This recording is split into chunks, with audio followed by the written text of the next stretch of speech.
Beijing. Gordon, good morning.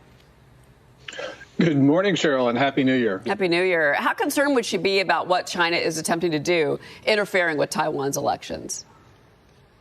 Well, China's relations with Taiwan are always of great importance. We got to remember, though, that these military balloon flights and also the election interference are actually helping the candidate that Beijing abhors. That's William Lai of the governing Democratic Progressive Party, who also is vice president.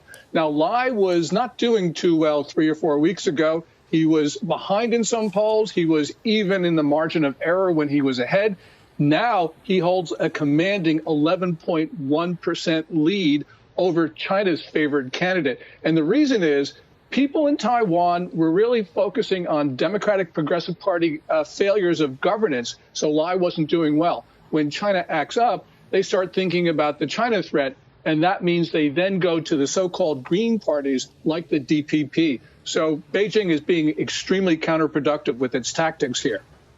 The head of China's Association for Relations across the Taiwan Strait said earlier this week that Taiwan's upcoming elections are, quote, important choices between the prospects for peace and war, prosperity and decline, and that Taiwan residents must stand on the right side of history, make a correct choice to promote cross-strait relations back to the right track of peaceful development.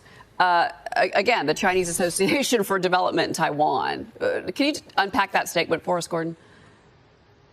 Well, Beijing is telling Taiwan voters to vote for the candidate of the Kuomintang, who is now behind. The problem here is that although we've heard this rhetoric before from Beijing, and we hear it every election, the problem is that Xi Jinping right now is actually saying words that are creating markers for him, which his political enemies will use. Now, in his 2024 New Year's message, Xi Jinping, in a paragraph that listed things that were going to happen this year, included the annexation of Taiwan. So really what the Chinese regime is doing is it is saying to the world, we're going to do this now.